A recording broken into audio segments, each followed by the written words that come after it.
नमस्कार, education 360 degree में आप लोगों का हार्दिक स्वागत है। आज के इस वीडियो में हम जानेंगे न्यायपालिका के विषय में। देखें, सरकार के 3 अंग होते हैं जिनके अपने अपने कार्य हैं। सरकार का पहला अंग होता है विधायिका, जो कि कानूनों का निर्माण करने का कार्य करता है। सरकार का दूसरा अंग कार्यपालिका होता है, जो कि विधायिका के द्वारा बनाए गए कानूनों को लागू करने का कार्य करता है। और अंत में सरकार का तीसरा अंग न्यायपालिका होता है, जो कि ये जांच करने का कार्य करता है कि विधायिका के द्वारा जो कानून बनाए गए हैं और जो कानून कार्यपालिका लागू कर रही है, वो कानून संविधान के अनुरूप हैं या नहीं हैं। यदि विधायिका कोई ऐसा कानून बना देती है या कानून के अंदर कोई ऐसा प्रावधान कर देती है जो कि संविधान के अनुरूप ना हो, या ऐसा कोई प्रावधान किसी कानून के अंतर्गत बना दिया गया है, कर दिया गया है, जो कि लोगों के मौलिक अधिकारों का हनन करता हो, तो ऐसी परिस्थिति में न्यायपालिका उस कानून की जांच करते हुए यदि ये पा लेती है कि विधायिका के द्वारा बनाया गया कानून संविधान के अनुरूप नहीं है, साथ ही साथ ये लोगों के मौलिक अधिकारों का हनन कर रहा है, तो ऐसी परिस्थिति में न्यायपालिका उस कानून को रद्द कर सकती है।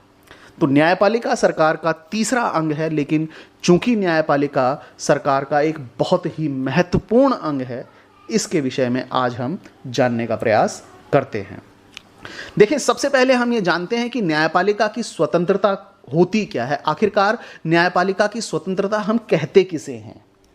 तो सबसे पहले हम शुरू करते हैं। देखिए, विधायिका और कार्यपालिका ये सरकार के ऐसे 2 अंग हैं जो न्यायपालिका की स्वतंत्रता बनाए रखने के लिए ज़रूरी है कि विधायिका और कार्यपालिका न्यायपालिका के किसी भी कार्य में किसी भी प्रकार की कोई बाधा ना पहुंचाएं।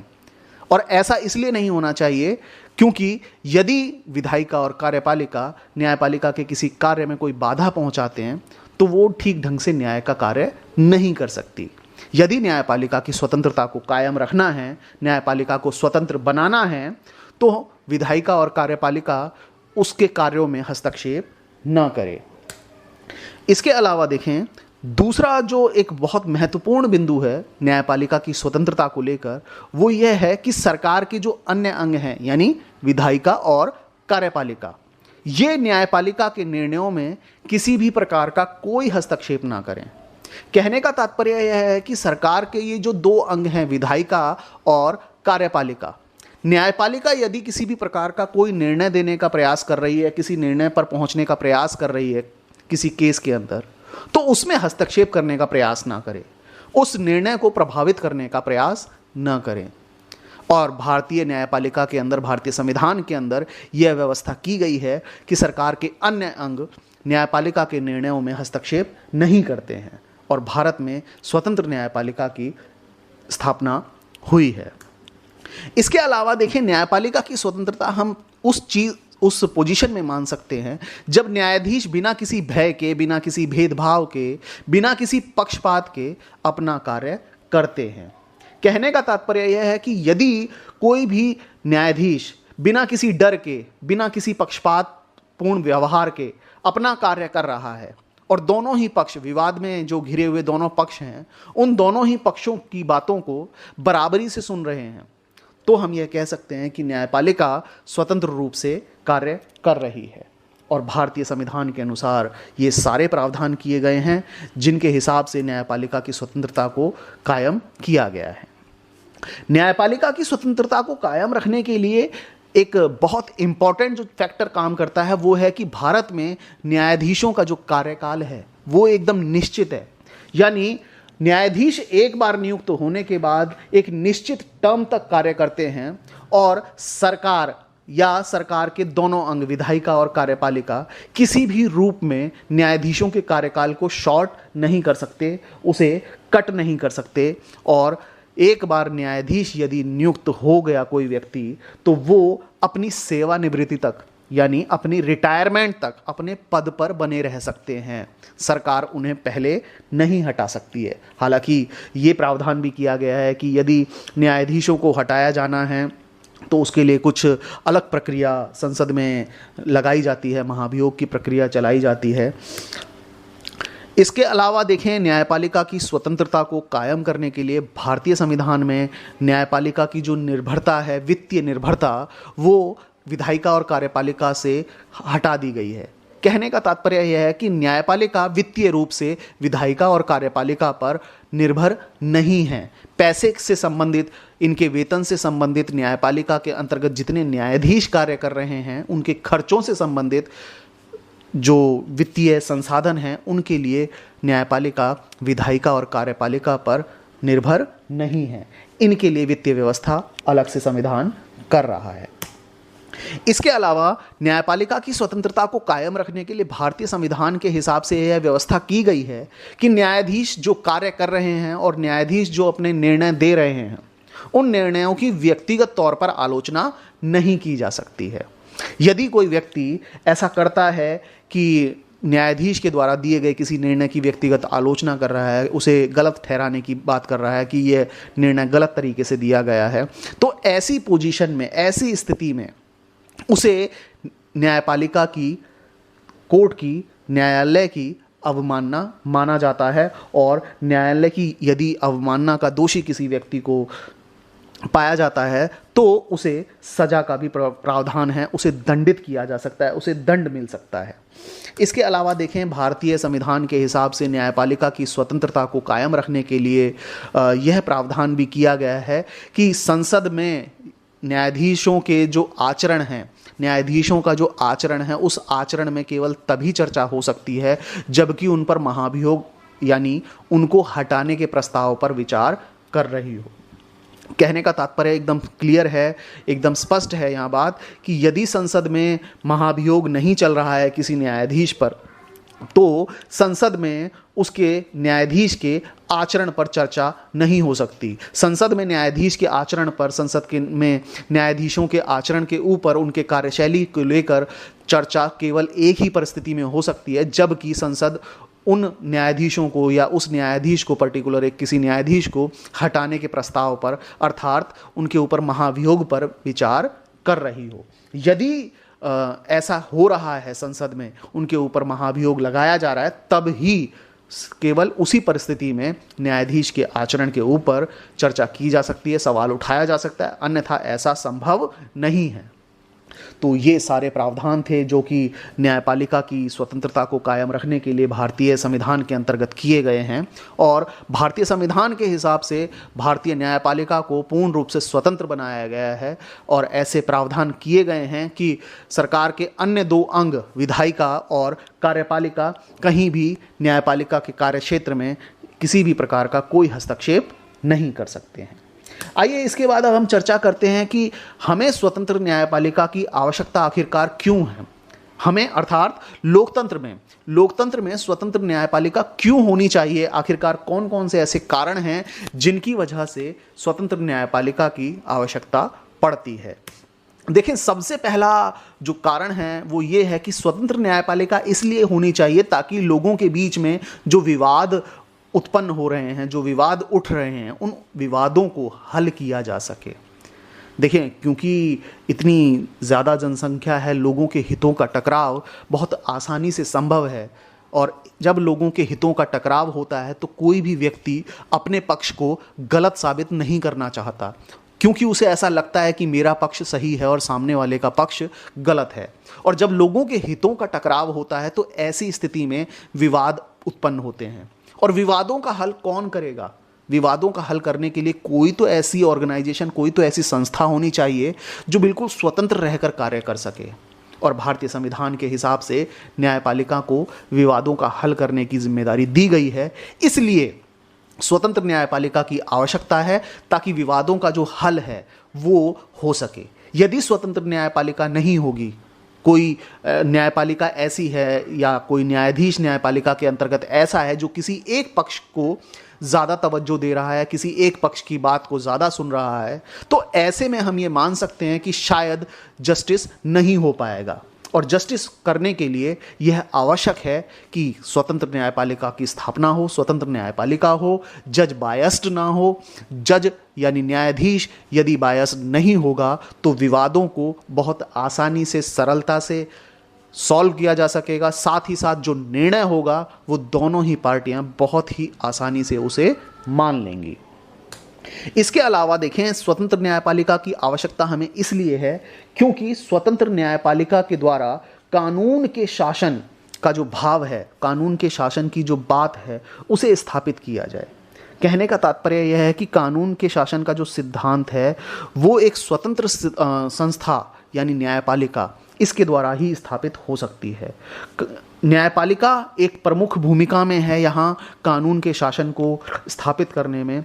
क्यों? क्योंकि कानून एकदम सर्वोच्च होगा, संविधान एकदम सर्वोच्च होगा। कानून और संविधान को बचाया रखा जाएगा। इनके किसी प्रावधानों का किसी व्यक्ति के द्वारा यदि उल्लंघन किया जाता है, कानून का किसी प्रकार से कोई उल्लंघन होता है, तो ऐसी स्थिति में उस व्यक्ति को जिसने कानून का उल्लंघन किया है या संविधान का उल्लंघन किया है, उसे दंडित करने के प्रावधान भारतीय संविधान के हिसाब से न्यायपालिका को प्रदान किए गए हैं। और अंत में कानून का शासन यदि स्थापित करना है तो उसके लिए स्वतंत्र न्यायपालिका का होना बहुत ही ज़रूरी है। यदि स्वतंत्र न्यायपालिका देश के अंतर्गत नहीं है, देश में नहीं है, तो कानून का शासन स्थापित नहीं हो सकता है। इसके बाद देखें, स्वतंत्र न्यायपालिका की हमें आवश्यकता इसलिए भी है ताकि लोगों के अधिकारों की रक्षा हो सके। लोगों को कुछ मौलिक अधिकार प्राप्त हैं जिनका वर्णन भारतीय संविधान के अंतर्गत प्राप्त है, भारतीय संविधान के अंतर्गत वर्णन उनका किया गया है। ऐसे 6 मौलिक अधिकार भारतीय संविधान के अंदर भाग 3 में दिए गए हैं। उन अधिकारों की रक्षा के लिए साथ ही साथ कुछ कानूनी अधिकार भी लोगों को प्राप्त हैं, व्यक्तियों को प्राप्त हैं। ऐसे अधिकारों की रक्षा के लिए स्वतंत्र न्यायपालिका की आवश्यकता है। स्वतंत्र न्यायपालिका यदि है तो अधिकारों की रक्षा हो सकती है, अन्यथा कहीं ना कहीं हम ये सोच सकते हैं कि शायद सरकार के अन्य अंग न्यायपालिका के कार्यों को प्रभावित कर रहे हैं, उसकी बात को मान रहे हैं, इसलिए लोगों के अधिकारों की रक्षा नहीं कर पा रहे हैं। तो यदि स्वतंत्र न्यायपालिका है तो हम ये मान सकते हैं कि वो सरकार का कोई भी कार्य सही हो या गलत हो, लेकिन यदि मौलिक अधिकारों का, किसी व्यक्ति के कानूनी अधिकार का हनन करता हो ऐसा कार्य जो कि सरकार कर रही है, तो ऐसी स्थिति में न्यायपालिका उस अधिकार का हनन करने की स्थिति में सरकार के उस कार्य पर रोक लगा सकती है। तो हम ये कह सकते हैं कि यदि व्यक्ति के, लोगों के अधिकारों की रक्षा करनी है तो हमें स्वतंत्र न्यायपालिका की ज़रूरत पड़ेगी, और यदि स्वतंत्र न्यायपालिका है तो लोगों के अधिकारों की रक्षा बहुत ही आसानी से हो सकती है। अंत में देखें, स्वतंत्र न्यायपालिका की आवश्यकता हमें इसलिए भी है ताकि लोकतंत्र की रक्षा की जा सके। लोकतंत्र की यदि रक्षा करनी है तो लोकतंत्र की रक्षा के लिए स्वतंत्र न्यायपालिका की आवश्यकता होगी। क्यों? क्योंकि लोकतंत्र के अंदर कानून और संविधान के हिसाब से ही सरकार चलती है। कोई सरकार के अंदर ऐसा व्यक्ति आ जाता है जो मनमाने तरीके से शासन करता है, तानाशाही स्थापित करने का प्रयास करता है, अपनी मनमर्जी चलाने का प्रयास करता है, तो ऐसी स्थिति में लोग न्यायपालिका को अप्रोच कर सकते हैं। लोग न्यायपालिका जाकर यह अप्रोच कर सकते हैं कि पर्टिकुलर ये सरकार जो है ये संविधान के हिसाब से या कानून के हिसाब से जो प्रावधान किए गए हैं, जिन तरीकों का संविधान में जिक्र किया गया है, उन तरीकों के हिसाब से कार्य नहीं कर रही है। तो ऐसी पोजीशन में न्यायपालिका क्या करेगी? न्यायपालिका सरकार के उन कार्यों की जांच करेगी। यदि सरकार के कार्य संविधान के हिसाब से नहीं होंगे, कानूनों के हिसाब से नहीं होंगे, कानून के शासन के हिसाब से नहीं होंगे, तो ऐसी स्थिति में न्यायपालिका सरकार के उन कार्यों पर रोक लगा सकती है, जिसका सीधे सीधे तात्पर्य यह निकलता है कि उससे लोकतंत्र की रक्षा होगी और सरकार कहीं भी तानाशाही का रूप नहीं ले पाएगी। तो लोकतंत्र की रक्षा के लिए भी हमें स्वतंत्र न्यायपालिका की आवश्यकता है। तो कुल मिलाकर ये सारे मुद्दे हैं जिनकी रक्षा के लिए, जिनको सॉल्व करने के लिए हमें स्वतंत्र न्यायपालिका की आवश्यकता है। और भारतीय संविधान के अंतर्गत ये सभी प्रावधान किए गए हैं और भारतीय संविधान ने न्यायपालिका को इतने अधिकार दिए हैं कि स्वतंत्र न्यायपालिका स्थापित भारत के अंदर हो गई है। अब हम चर्चा करते हैं न्यायपालिका की संरचना के ऊपर। देखिए, न्यायपालिका की जो भारत में संरचना है वो एक पिरामिड के आकार में है, जिसमें सबसे निचले स्तर पर अधीनस्थ न्यायालयों को रखा गया है, उससे ऊपर जिला न्यायालयों की स्थिति है, जिला न्यायालयों से ऊपर उच्च न्यायालय आते हैं और पिरामिड में सबसे ऊपर सर्वोच्च न्यायालय आते हैं। देखिए, यहाँ ध्यान देने वाली बात यह है कि अधीनस्थ न्यायालय जो हैं, अधीनस्थ न्यायालय चूंकि पिरामिड में सबसे नीचे हैं, इनकी पोजीशन सबसे नीचे है, साथ ही साथ इनकी संख्या सबसे ज़्यादा है देश के अंदर। इनके ऊपर जिला न्यायालय आते हैं जिनकी पोजीशन अधीनस्थ न्यायालयों से ऊपर है, लेकिन संख्या अधीनस्थ न्यायालयों के मुकाबले कम है। और उसके ऊपर उच्च न्यायालय हैं जो कि पिरामिड में थोड़ा और ऊपर जाकर हैं। उच्च न्यायालयों की संख्या भारत में कम है और पिरामिड में सबसे ऊपरी स्तर पर सर्वोच्च न्यायालय को रखा गया है। आइए एक एक करके चर्चा करते हैं कि इन न्यायालयों को क्या क्या शक्तियां भारत के अंदर प्रदान की गई हैं। देखिए, अधीनस्थ न्यायालय दीवानी एवं फौजदारी संबंधी जितने भी मुकदमे होते हैं उन सभी मुकदमों पर विचार करने का कार्य करती है। ये अधीनस्थ न्यायालय यदि कोई फैसला सुना देते हैं किसी दीवानी या फौजदारी मुकदमे के ऊपर, तो मामला इससे ऊपर की अदालत में, जिला अदालत में जाता है। देखें, जिला अदालत में, जिला अदालत से नीचे अधीनस्थ न्यायालय जो हैं, यदि उन अधीनस्थ न्यायालय ने कोई निर्णय सुनाया है तो उन निर्णयों पर अपील की सुनवाई जिला न्यायालय करते हैं। साथ ही साथ जिले स्तर पर जो जिला न्यायालय को जुरिस्डिक्शन प्रदान किया गया है, जो न्याय क्षेत्र प्रदान किया गया है, यदि डायरेक्ट ऐसा कोई मुकदमा जिला न्यायालय में आता है तो जिला न्यायालय उस मुकदमे पर सुनवाई कर सकता है। साथ ही साथ जिला न्यायालय गंभीर किस्म के जो आपराधिक मामले होते हैं, उन आपराधिक मामलों को जो कि बहुत ही गंभीर किस्म के थे, उन पर फैसला करते हैं। इसके बाद जिला न्यायालय से ऊपर की पोजीशन उच्च न्यायालयों को दी गई है। ये उच्च न्यायालय क्या करते हैं? सबसे पहला कार्य उच्च न्यायालय का है कि यदि निचली अदालत का कोई फैसला दिया गया है, निचली अदालत ने किसी केस में अपना कोई फैसला दे दिया है, तो उस केस के फैसले पर अपील सुनने की जो ताकत है, जो स्थिति है, वो उच्च न्यायालय को प्राप्त है। साथ ही साथ मौलिक अधिकारों को बहाल करने के लिए, मौलिक अधिकारों को लागू कराने के लिए भारतीय संविधान के अनुच्छेद 32 में, अनुच्छेद 32 के तहत जो 5 रिट दी गई हैं, उन रिटों पर डायरेक्ट सुनवाई कर सकता है। लेकिन यदि उच्च न्यायालय मौलिक अधिकारों को लागू कराने के लिए किसी भी प्रकार का कोई फैसला देती है तो वो अनुच्छेद 226 के तहत देती है। इसके बाद देखें, राज्य का जो क्षेत्राधिकार है, राज्य के जो क्षेत्राधिकार के अंतर्गत जितने भी मुकदमे आते हैं, उन सभी मुकदमों का निपटारा करने का कार्य उच्च न्यायालयों को प्रदान किया गया है। इसके अलावा उच्च न्यायालय अपने अधीनस्थ न्यायालयों का पर्यवेक्षण करता है, साथ ही साथ उन्हें अपने नियंत्रण में रखता है। कहने का अर्थ यह है कि उच्च न्यायालय हर राज्य में स्थित तो होते हैं, लेकिन वो उन राज्यों के अंदर यदि उच्च न्यायालय के अधीनस्थ कोई अदालत है तो उनका पर्यवेक्षण करने का, उनको नियंत्रित करने का पूरा अधिकार उच्च न्यायालय को प्राप्त होता है। और पिरामिड में सबसे ऊपरी स्तर पर सर्वोच्च न्यायालय है। सर्वोच्च न्यायालय क्या क्या कार्य करता है? देखें, सर्वोच्च न्यायालय के लिए इम्पोर्टेंट ये है कि सर्वोच्च न्यायालय सभी जो फैसले देता है, उन सभी फैसलों को सभी निचली अदालतें, यानी उच्च न्यायालय, जिला न्यायालय और अधीनस्थ न्यायालय, ये सभी न्यायालय सर्वोच्च न्यायालय के फैसलों को मानेंगे, ऐसा भारतीय संविधान के अंतर्गत प्रावधान किया गया है। साथ ही साथ सर्वोच्च न्यायालय क्या करता है? यह उच्च न्यायालय के न्यायाधीशों का तबादला कर सकता है, उनका ट्रांसफ़र कर सकता है। इसके अलावा सर्वोच्च न्यायालय किसी अदालत का कोई मुकदमा अपने पास मंगवा सकता है, ऐसा भारतीय संविधान के अंतर्गत प्रावधान किया गया है। साथ ही साथ सर्वोच्च न्यायालय क्या करता है? यह किसी एक उच्च न्यायालय में चल रहे किसी मुकदमे को दूसरे उच्च न्यायालय में ट्रांसफ़र भी कर सकता है।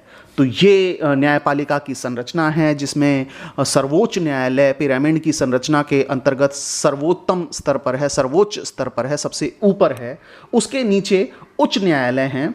उच्च न्यायालयों की संख्या राज्यों के अनुसार तय है, लेकिन 2 या 2 से अधिक राज्यों के लिए एक न्यायालय भी हो सकता है। उदाहरण यदि हम देखें तो Punjab and Haryana high court जो कि चंडीगढ़ में स्थित है, वो उच्च न्यायालय 2 राज्यों के क्षेत्राधिकार को देखता है। इसके अलावा उच्च न्यायालय से नीचे जिला न्यायालय हैं और जिला न्यायालय से नीचे अधीनस्थ न्यायालयों को रखा गया है। तो ये भारतीय न्यायपालिका की संरचना है और इसी संरचना के हिसाब से भारत में न्यायपालिका कार्य कर रही है। देखिए, इसके बाद अब हम चर्चा करते हैं कि न्यायाधीशों की नियुक्ति किस प्रकार से की जाती है। देखें, अगर हम बात करें कि वर्तमान समय में सर्वोच्च न्यायालय में कितने न्यायाधीश हैं, तो वर्तमान समय में सर्वोच्च न्यायालय में 34 न्यायाधीश हैं। इन 34 न्यायाधीशों में 33 + 1 33 + 1 की स्थिति है, अर्थात एक मुख्य न्यायाधीश और 33 अन्य न्यायाधीश सर्वोच्च न्यायालय में कार्य कर रहे हैं। और ऐसा कब हुआ? देखिए, 2019 में केंद्र सरकार ने सुप्रीम कोर्ट में न्यायाधीशों की जो संख्या थी वो पहले 31 थी, लेकिन 2019 में भारतीय संविधान संशोधन किया और 2019 में इस संख्या को 31 से बढ़ाकर 34 कर दिया। पहले ये संख्या 30 + 1 यानी 31 थी और अब वर्तमान समय में ये संख्या 33 + 1 यानी 34 है, जिसमें एक मुख्य न्यायाधीश और 33 अन्य न्यायाधीश हैं। ऐसा भारत की जो केंद्र सरकार है उसने भारतीय संविधान संशोधन अधिनियम 2019 के तहत किया है। अब देखें कि न्यायाधीशों की जो नियुक्ति है वो कैसे होती है। सर्वोच्च न्यायालय में जो न्यायाधीश हैं उनकी नियुक्ति राष्ट्रपति करता है। ऐसा प्रावधान भारत के अंतर्गत किया गया है। लेकिन सर्वोच्च न्यायालय यदि सर्वोच्च न्यायालय के जो न्यायाधीश हैं उनकी नियुक्ति राष्ट्रपति करेगा तो मामला इतना आसान नहीं है जितना यहाँ दिखाई दे रहा है। चर्चा करते हैं। देखें, जो प्रावधान न्यायाधीश की नियुक्ति के लिए किए गए हैं सर्वोच्च न्यायालय में वो क्या हैं। मुख्य न्यायाधीश की पहले नियुक्ति होती है। मुख्य न्यायाधीश की नियुक्ति के लिए एक परंपरा चली आ रही है सर्वोच्च न्यायालय में कि जो भी वरिष्ठतम सबसे वरिष्ठ सुप्रीम कोर्ट का जज होगा वो मुख्य न्यायाधीश के तौर पर नियुक्त किया जाएगा और मुख्य न्यायाधीश की नियुक्ति के बाद राष्ट्रपति अन्य न्यायाधीशों और उच्च न्यायालय के न्यायाधीशों की सलाह के बाद करता है। यानी मुख्य न्यायाधीश की नियुक्ति जो होती है उसमें हाई कोर्ट और सर्वोच्च न्यायालय के जो अन्य न्यायाधीश हैं उन सब की सलाह होती है। और मैंने जैसा कि आपको बताया कि एक परंपरा चली आ रही है कि जो भी वरिष्ठतम जो भी सबसे ज़्यादा वरिष्ठ सुप्रीम कोर्ट का जज होगा वही मुख्य न्यायाधीश बनेगा और सेम इसी पैटर्न पर अन्य न्यायाधीशों की नियुक्ति की जाती है। इसके अलावा देखें, मुख्य न्यायाधीश के अतिरिक्त अन्य न्यायाधीशों की जो नियुक्ति होती है, सुप्रीम कोर्ट में मुख्य न्यायाधीश की नियुक्ति राष्ट्रपति ने कर दी, लेकिन अब बाकी के जो 33 लोग बचे, 33 जो मुख्य न्यायाधीश के अतिरिक्त लोग हैं वो उनकी नियुक्ति भी राष्ट्रपति ही करता है। लेकिन यहाँ इंपॉर्टेंट बात यह है कि अन्य न्यायाधीशों की नियुक्ति में मुख्य न्यायाधीश का परामर्श जो है, सलाह बहुत ही आवश्यक है। अब यहाँ शब्द देखिए आप, परामर्श आवश्यक है मुख्य न्यायाधीश का, और ये परामर्श शब्द जो है एक बहुत बड़ा विवाद बना और परामर्श का जो विवाद था, परामर्श पर जो विवाद था, इस पर समय समय पर सुप्रीम कोर्ट के अंदर कुछ केसेस आए जिसमें प्रथम न्यायाधीश मामला आया 1982 में, प्रथम न्यायाधीश मामला 1982 में आया जिसमें सर्वोच्च न्यायालय ने यह कहा कि परामर्श का मतलब सहमति नहीं है, परामर्श का मतलब है विचारों का आदान प्रदान। अर्थात भारत का जो मुख्य न्यायाधीश होगा, सर्वोच्च न्यायालय के अन्य न्यायाधीशों की नियुक्ति में जो परामर्श करेगा उसमें विचारों का आदान प्रदान करेगा राष्ट्रपति के साथ। लेकिन प्रथम न्यायाधीश मामले के अंदर जो फैसला दिया सर्वोच्च न्यायालय ने, उसको तुरंत 1993 के अंदर जो द्वितीय न्यायाधीश मामला आया, सेकंड जजेस का जो केस आया, उसके अंदर बदल दिया। और द्वितीय न्यायाधीश मामला 1993 में इसमें क्या सुप्रीम कोर्ट ने कहा, सर्वोच्च न्यायालय ने इसमें कहा कि न्यायाधीशों की नियुक्ति के मामले में सर्वोच्च न्यायालय के मुख्य न्यायाधीश के द्वारा दी गई सलाह राष्ट्रपति को मानना ज़रूरी होगी। यहाँ ऐसा द्वितीय न्यायाधीश मामला जो जजिस मामला था 1993 का, उसमें ऐसा प्रावधान कर दिया गया था कि मुख्य न्यायाधीश जो सलाह देगा राष्ट्रपति को अन्य न्यायाधीशों की नियुक्ति के लिए, वो राष्ट्रपति को मानना बहुत ही ज़रूरी होगी, मैंडेटरी होगी। लेकिन यहाँ एक क्लॉज दिया गया कि मुख्य न्यायाधीश जो सलाह देगा वो अकेले अपनी सलाह नहीं देगा, वो दो वरिष्ठतम जो न्यायाधीश हैं, जो दो वरिष्ठतम सहयोगी हैं उसके, उनसे विचार विमर्श करने के बाद देगा। और इसके बाद तीसरा न्यायाधीश मामला आया 1998 में, 1998 में, जिसमें परामर्श की प्रक्रिया पर, परामर्श पर जो विवाद चल रहा था, उसमें सुप्रीम कोर्ट ने, सर्वोच्च न्यायालय ने और निर्णय दिया और उसे रिफाइन करने का प्रयास किया और इसमें कहा कि परामर्श प्रक्रिया को मुख्य न्यायाधीश, देखिए यह बहुत इंपॉर्टेंट बात है कि मुख्य न्यायाधीश प्लस बहुसंख्यक न्यायाधीशों की विचार प्रक्रिया के तहत माना जाएगा। यहाँ ये बात बड़ी इंपॉर्टेंट है कि एक जो कोलिजियम सिस्टम हमारा काम कर रहा था न्यायाधीशों की नियुक्ति के मामले में, यहाँ न्यायाधीश, मुख्य न्यायाधीश जो थे वो प्लस बहुसंख्यक न्यायाधीश, यानी जो कोलिजियम में लोग बैठे थे, यहाँ इनकी संख्या वरिष्ठतम न्यायाधीशों की जो सलाह थी, यहाँ 4 वरिष्ठतम न्यायाधीशों को भी मुख्य न्यायाधीश के साथ जोड़ दिया गया अन्य न्यायाधीशों की नियुक्ति में। इसमें भारत के जो मुख्य न्यायाधीश का मत था, सिर्फ वो ही परामर्श प्रक्रिया को पूरा नहीं करेगा, ऐसा सुप्रीम कोर्ट ने कहा। उन्होंने यह कहा कि उसे अपने 4 वरिष्ठतम जो न्यायाधीश हैं उनसे सलाह करनी होगी और टोटल ये 5 लोग मिलकर कोलिजियम बनाएंगे और कोलिजियम के अंतर्गत जो बहुसंख्यक होंगे, जिस तरह से बहुसंख्यक फैसला करेगा, यानी मुख्य न्यायाधीश और 2 अन्य न्यायाधीश, 3 लोग मिलकर जो फैसला कर रहे हैं, वो बाकी के अल्पसंख्यक जो न्यायाधीश हैं उनको मानना होगा। और साथ ही साथ बहुसंख्यकों ने जो विचार किया है, जिस व्यक्ति को न्यायाधीश के पद पर नियुक्त करने का फैसला किया है, उसको परामर्श प्रक्रिया के तहत रखेंगे और उसकी लिस्ट बनाकर राष्ट्रपति को सौंप दी जाएगी कि इन व्यक्तियों को अन्य न्यायाधीश के तौर पर नियुक्त किया जाएगा। तो ऐसा प्रथम न्यायाधीश मामले में, द्वितीय न्यायाधीश मामले में और तीसरे न्यायाधीश मामले में परामर्श के ऊपर जो विवाद था उसको रिफाइन करने के प्रयास किए, साथ ही साथ उसे थोड़ा सा एक्सप्लेन करने का प्रयास किया सर्वोच्च न्यायालय ने कि आखिरकार कोलिजियम सिस्टम है क्या। और देखिए कोलिजियम सिस्टम जो है 1998 के तीसरा न्यायाधीश जो मामला था इसके बाद चल रहा था, लेकिन यहाँ हुआ क्या, केंद्र सरकार ने 99वां संविधान संशोधन अधिनियम किया 2014 के अंदर और साथ ही साथ एक अधिनियम बनाया, न्यायिक नियुक्ति आयोग अधिनियम 2014। इन दोनों के द्वारा नेशनल जुडिशियल अपॉइंटमेंट कमीशन को बनाने की बात की गई, जिसके तहत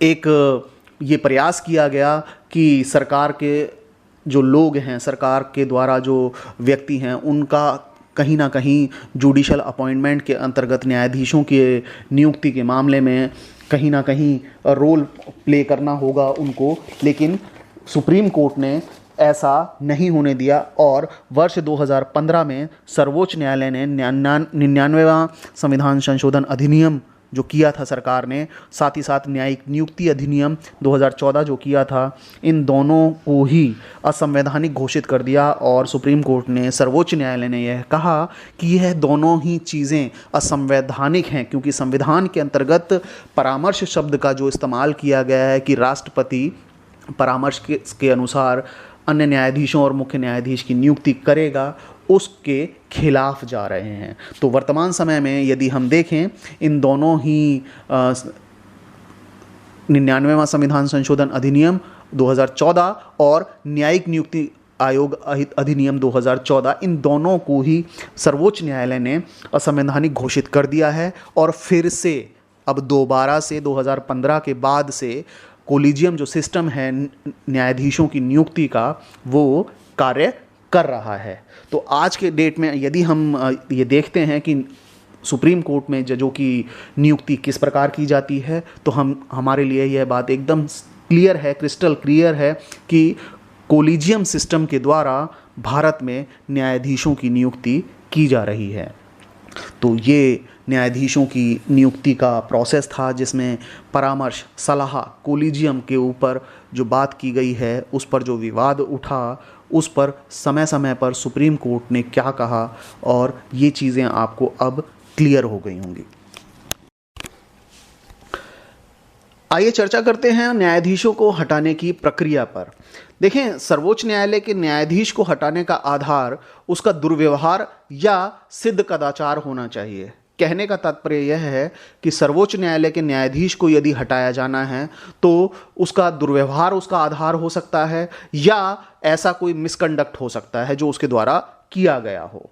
और यदि सर्वोच्च न्यायालय के न्यायाधीश को हटाना है तो राष्ट्रपति एक आदेश के द्वारा सर्वोच्च न्यायालय के न्यायाधीश को उसके पद से हटा सकता है, और राष्ट्रपति ऐसा तभी कर सकता है जब इस प्रकार हटाए जाने हेतु संसद द्वारा उसी सत्र में ऐसा संबोधन किया गया हो। कहने का अर्थ यह है कि यदि संसद सत्र में ऐसा संबोधित करती है कि सर्वोच्च न्यायालय के किसी न्यायाधीश को उसके पद से हटाया जाएगा, उस पर महाभियोग चलाया जाएगा, तभी यह प्रक्रिया शुरू होगी और अंत में राष्ट्रपति एक आदेश के द्वारा सर्वोच्च न्यायालय के न्यायाधीश को उसके पद से हटाएगा।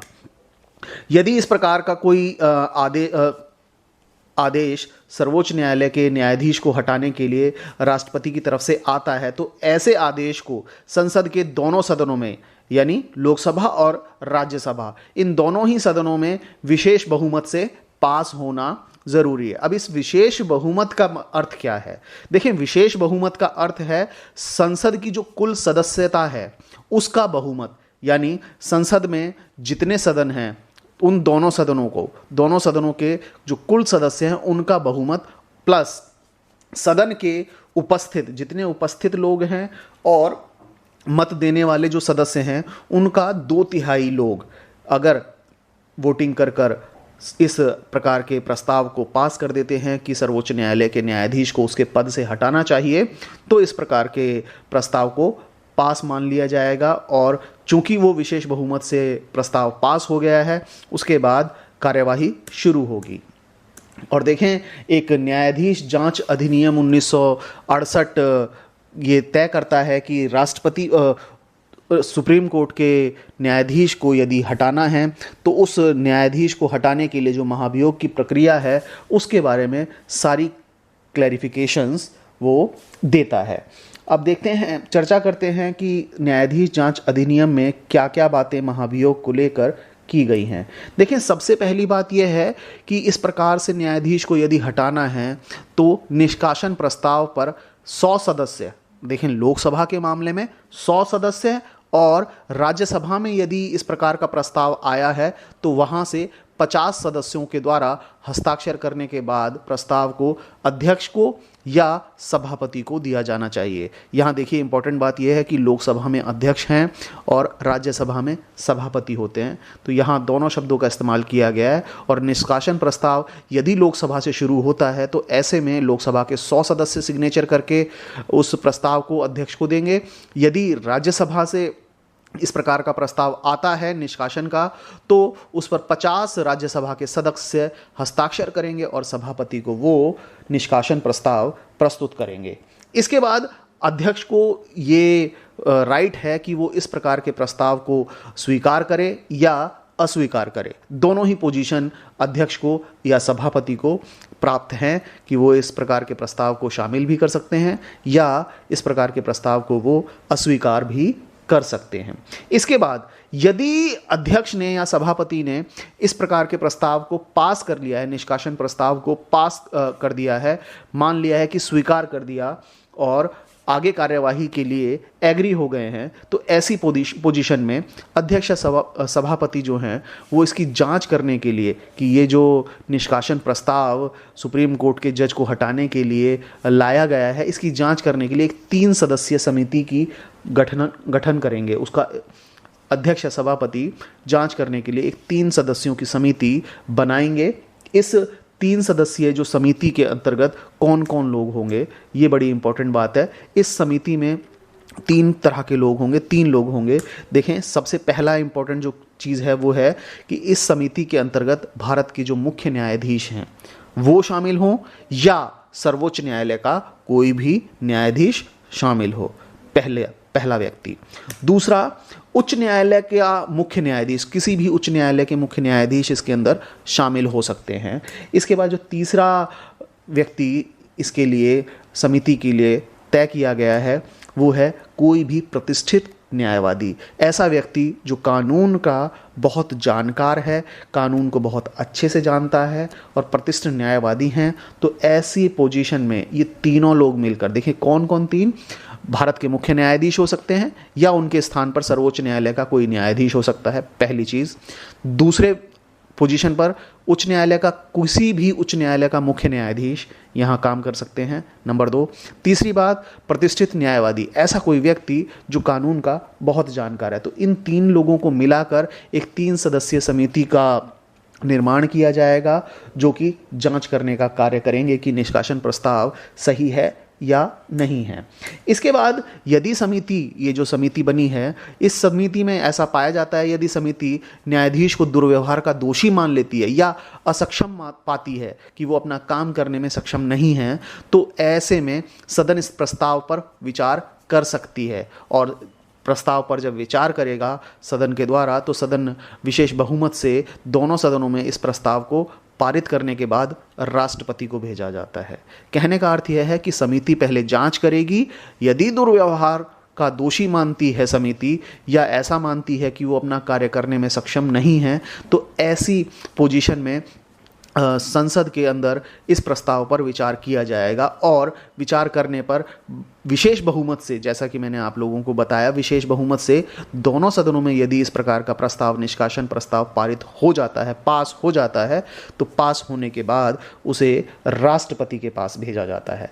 अब राष्ट्रपति के पास जैसे ही ये प्रस्ताव पास होने के बाद पहुंच जाता है, अंत में राष्ट्रपति न्यायाधीश को हटाने का आदेश जारी कर देते हैं। यहाँ एक बहुत ही रोचक बात है कि सर्वोच्च न्यायालय के किसी भी न्यायाधीश पर अब तक महाभियोग नहीं लगाया गया है।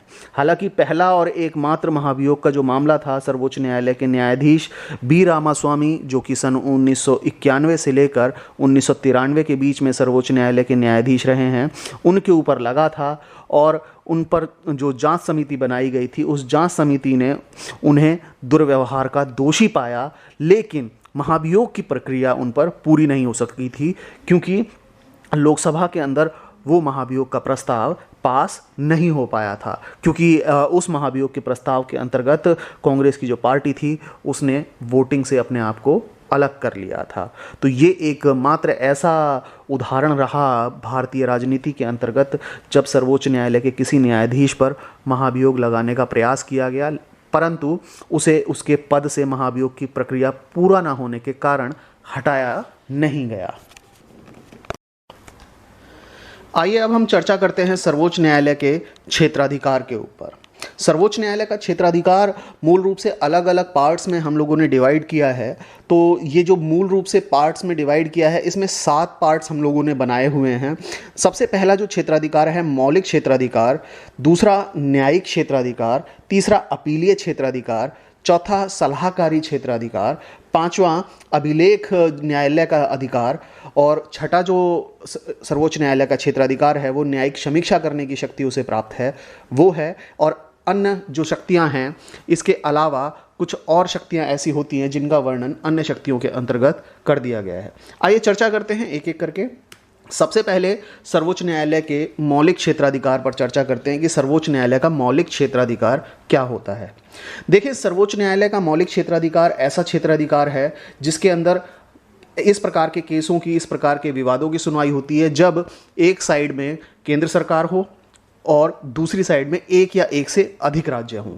यदि केंद्र सरकार और राज्यों के बीच में किसी भी प्रकार का कोई विवाद होता है, तो हम उसे मौलिक क्षेत्राधिकार के अंतर्गत रखते हैं। इसके अलावा और ऐसा कोई विवाद जहां एक तरफ केंद्र सरकार और कुछ राज्य हो सकते हैं, एक या एक से अधिक राज्य हो सकते हैं, दूसरी तरफ अलग तरह के कुछ और राज्य हो सकते हैं। तो जब केंद्र सरकार और राज्य मिलकर एक साइड इकट्ठे हैं और दूसरी तरफ एक या एक से अधिक राज्य है, तो ऐसी स्थिति में जो विवाद उत्पन्न होगा उसे हम मौलिक क्षेत्राधिकार के अंतर्गत रखते हैं। और सर्वोच्च न्यायालय मौलिक क्षेत्राधिकार के अंतर्गत इस प्रकार के विवाद की सुनवाई करता है।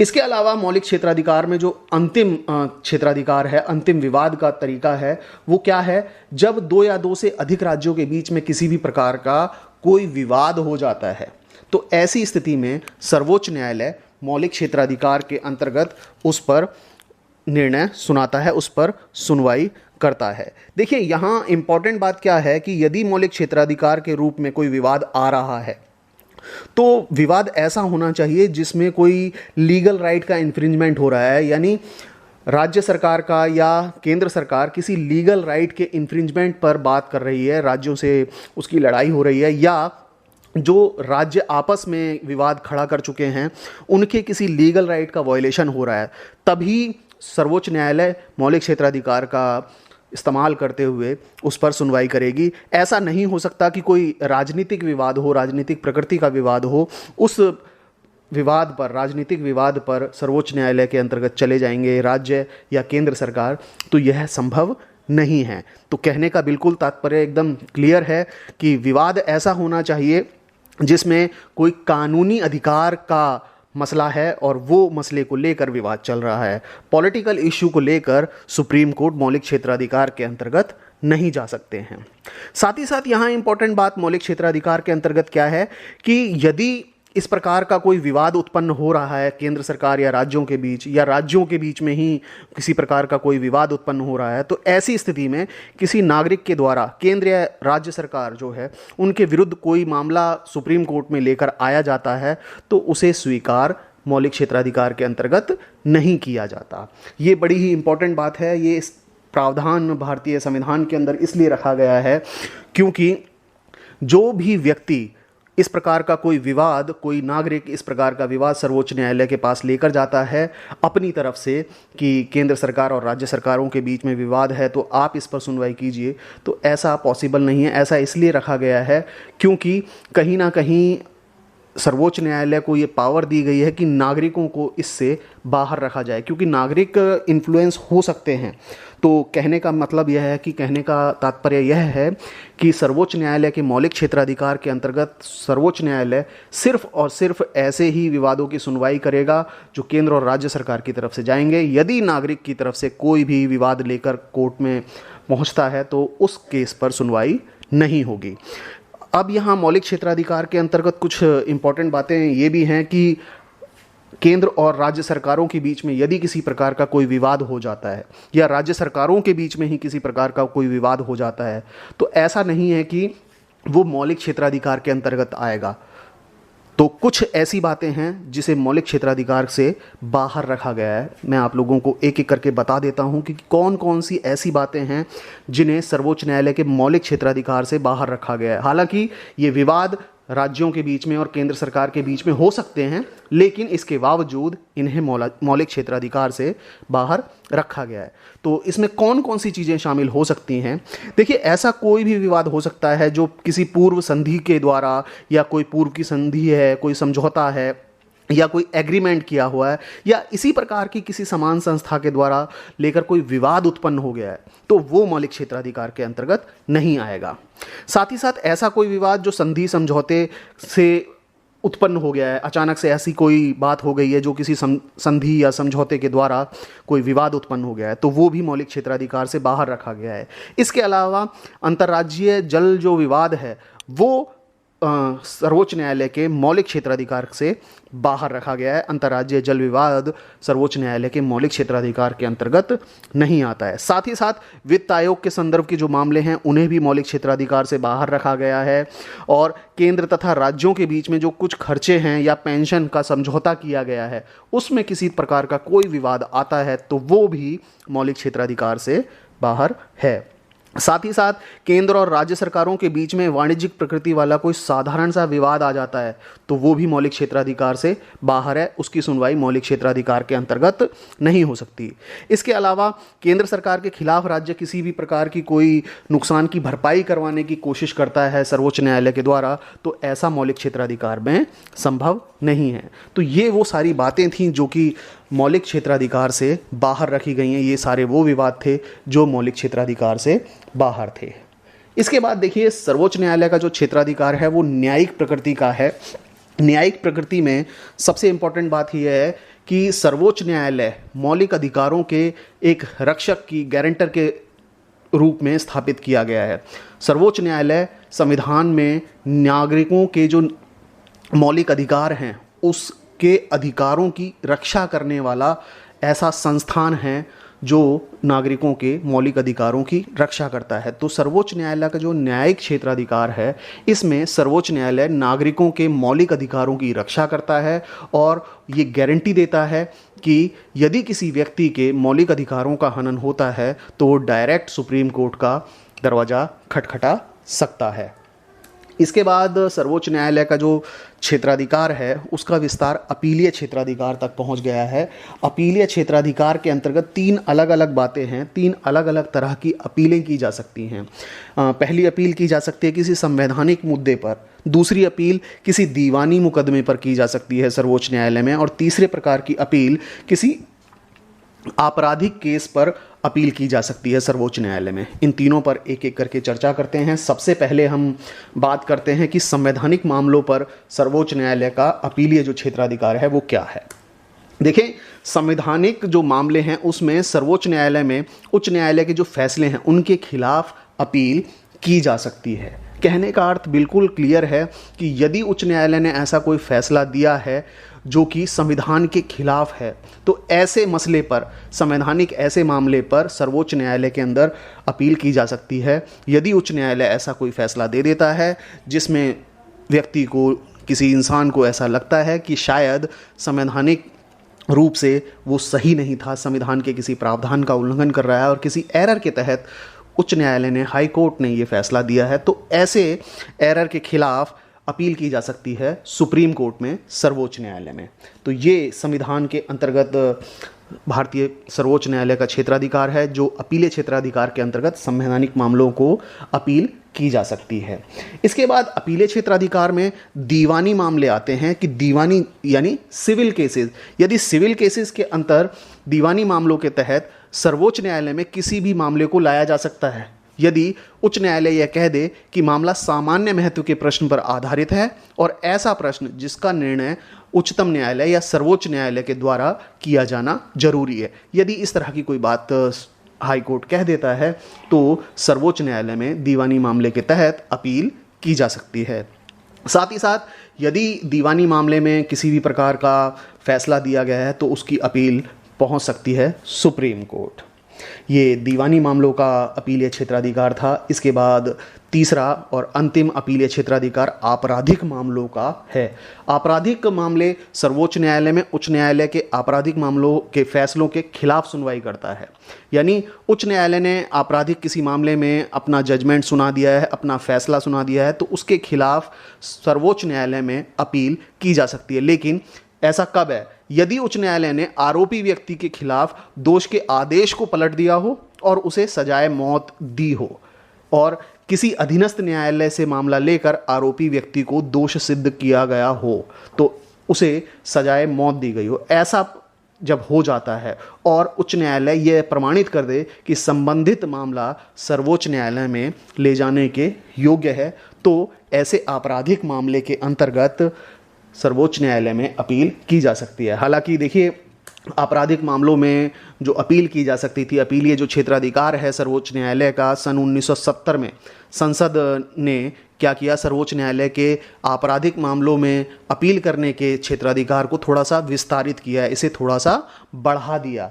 और अब क्या पोजीशन है 1970 में, यदि हम माने तो 1970 में सर्वोच्च न्यायालय के आपराधिक अपीलीय क्षेत्राधिकार का विस्तार किया गया है। इसमें क्या प्रावधान किया है कि उच्च न्यायालय के किसी फैसले पर अपील हो सकती है यदि उच्च न्यायालय ने किसी अपील में आरोपी व्यक्ति को दोष मुक्त कर दिया हो या उसे उम्र कैद दी हो या उसे 10 वर्ष तक की सज़ा सुनाई हो, 10 वर्ष की सज़ा सुनाई हो।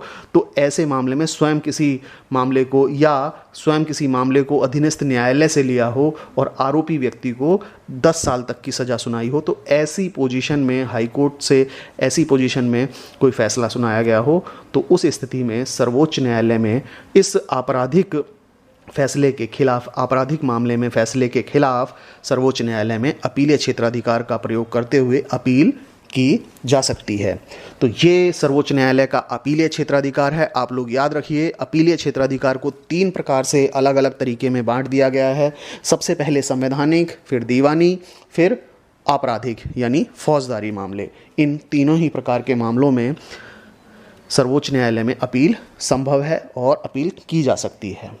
इसके बाद सर्वोच्च न्यायालय का क्षेत्राधिकार विशेष अपील के द्वारा भी संभव है, यानी स्पेशल लीव पिटीशन के माध्यम से भी सर्वोच्च न्यायालय के अंदर कुछ विवादों पर सुनवाई हो सकती है।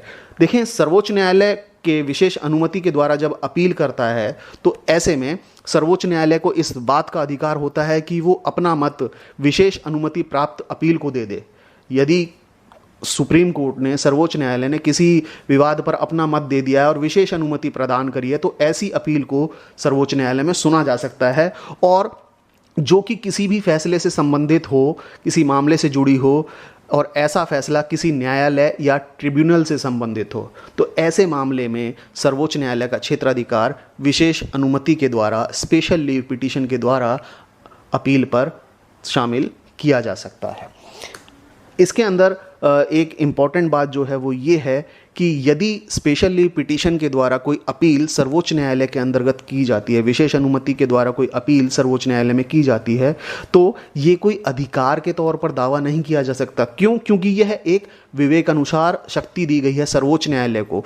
सर्वोच्च न्यायालय अपने विवेक से, अपने विवेक के आधार पर यह फैसला कर सकता है कि इस विशेष अनुमति के जो मत है, इसके हिसाब से इस विवाद को, जो कि सर्वोच्च न्यायालय के सामने आया है, उस विवाद को सुनवाई उस विवाद पर की जा सकती है, अन्यथा नहीं की जा सकती।